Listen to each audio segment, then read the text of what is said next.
Hijau parah tu jarak.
Thank you.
دكتور أبي ورانا ساجد أكجوار الجيش وكان قبسا أورمو هيوتو أكاجيش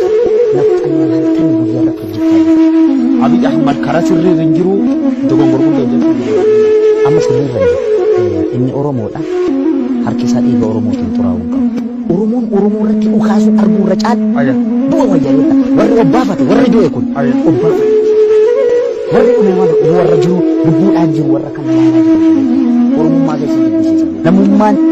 Dr. Abiy isa biteera naan jedhe inni faddaala ture jidduutti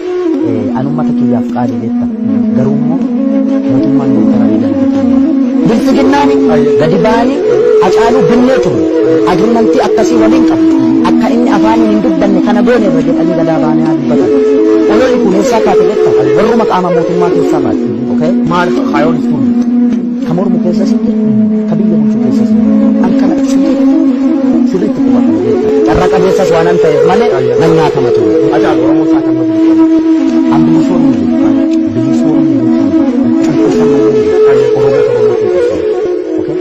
Dr. Abiy Ahmed gaaffii Oromoon deebisnee waan tokko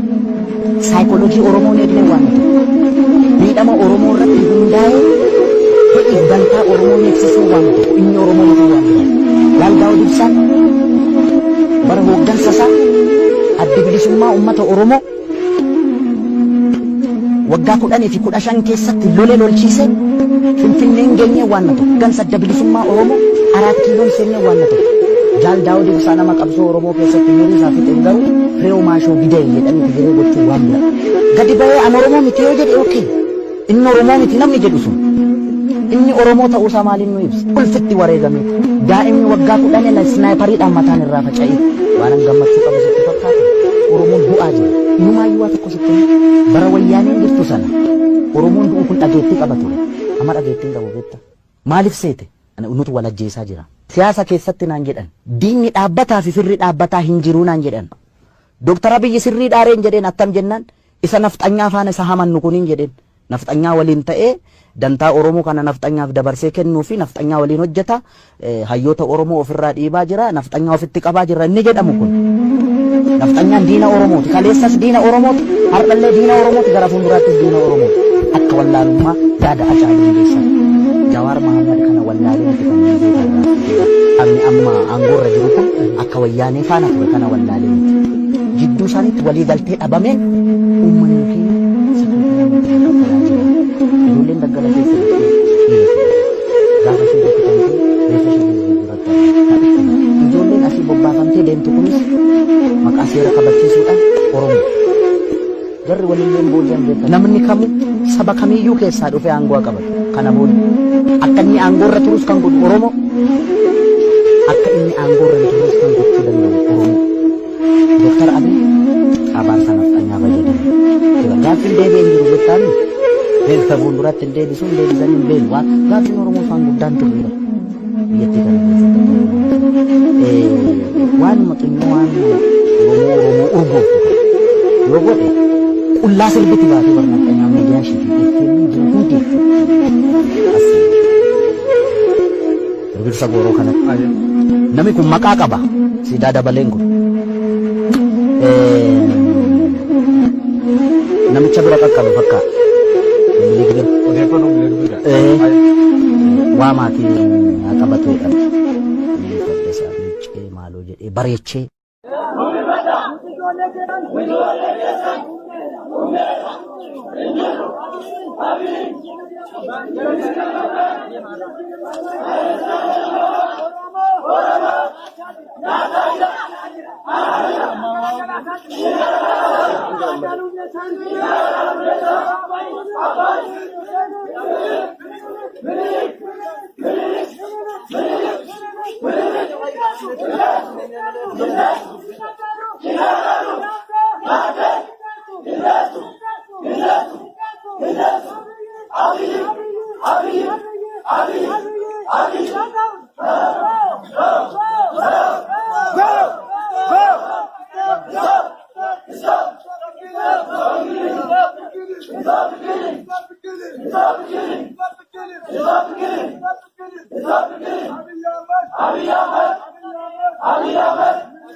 Ijoo haraatu jira.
Dr. Abiy waraana isaa ajajee akka Jawaar ajjeese yookaan qabsaa Oromoo hayyuu tokko akka ajjeese nafxanyaa halkan guyyaa irratti hojjechaa Abiy Ahmad karaa sirrii hin jiru dogongoruu danda'u amma sirrii hin jiru inni Oromoodha harki isaa dhiiga Oromootiin xuraa'uu qabu Oromoon Oromoo irratti ukaasu arguu irra caala du'a wayyaanidha warri obbaafate warri du'e kun obbaafate warri uumamaan warra jiru lubbuudhaan jiru warra kan laalaa jiru Oromummaa keessatti dubbisiisa namummaan Dr. Abiy isa biteeranaan jedhe inni saddaala ture jidduutti anummata kiyyaaf qaalii jetta garuu immoo mootummaan Dr. Abiy bilfiginnaani gadi ba'anii Hacaaluu binnee ture agriimantii akkasii waliin qabu akka inni afaaniin hin dubbanne kana goone irra jedhanii gadaa baanii haa dubbatan ololli kun eessaa kaate jetta warruma qaama mootummaa keessaa baate okay maal kaayoon istuun kamormu keessa sinje kabiyya bulchuu keessa sinje an kana sirriitti qubatan jetta carra qabeessas waan an ta'eef malee nan nyaatama ture Hacaaluu Oromoo isaa kan an bilisoomni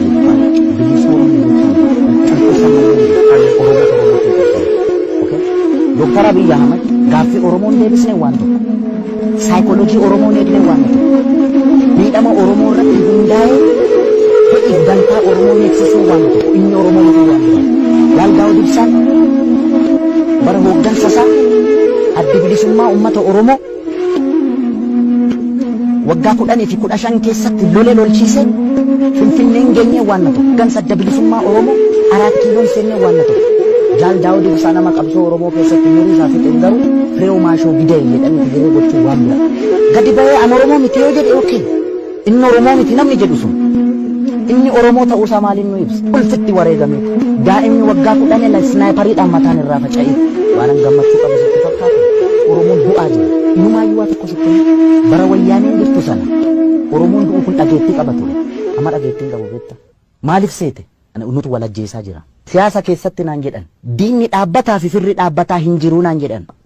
Dr. Abiy sirrii dhaareen jedheen attam jennaan isa nafxanyaa faana isa hamannu kuniin jedheen nafxanyaa waliin ta'ee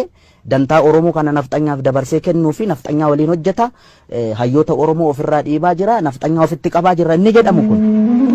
nafxanyaan diina Oromooti kaleessas diina Oromooti hardhallee diina Oromooti gara fuulduraattis diina Oromooti akka wallaalummaa yaada Hacaaluu hundeessan Jawaar Mahammad kana wallaalee miti kan inni amma aangoorra jiru kun akka wayyaanee faana ture kana wallaalee miti jidduu isaaniitti walii galtee dhabameen uummanni fi ijoolleen daggala keessa gaafa ishee rukkutamtee reeffa ishee duratti ijoolleen asii bobbaafamtee deemtu kunis maqaa seera kabachiisuudhaan Oromoo jarri walilleen booji'an beekta namni kamu saba kamiyyuu keessaa dhufee aangoo qabatu kana booda akka inni aangoorra turus kan godhu Oromoo akka inni aangoorra turus kan gochuu danda'u Oromoo Dr. Abiy abaarsa nafxanyaa fayyadamu gaaffiin deebi'een jiru jettaan beekta fuulduratti hin deebisuun deebisan hin beelu waan gaaffiin Oromoo isaan guddaan turre biyyattii kana keessatti waan xinnoo waan Oromoo urgoofu yoo godhe qullaa sirbiti baatee barnaaxanyaa miidiyaa isheetiin ittiin jiru hundi birbirsa gooroo kanatti namni kun maqaa qaba siidaa dabaleen kun namicha bira qaqqabe fakkaata waa maatii haa qabatu jedhama faddesaa miicee maaloo jedhee bareechee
Malee.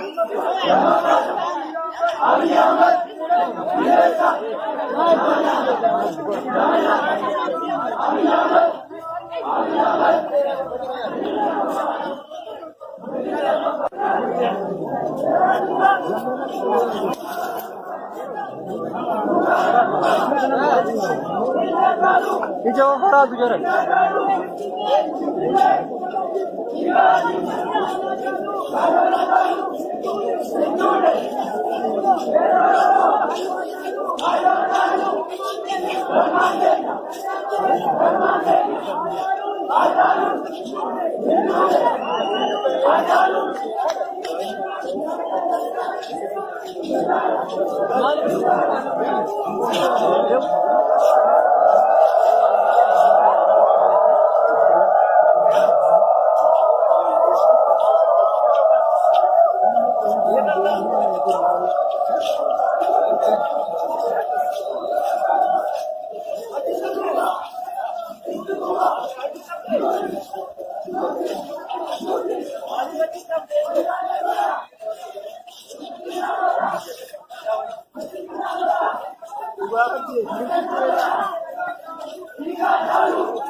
Hanjamaan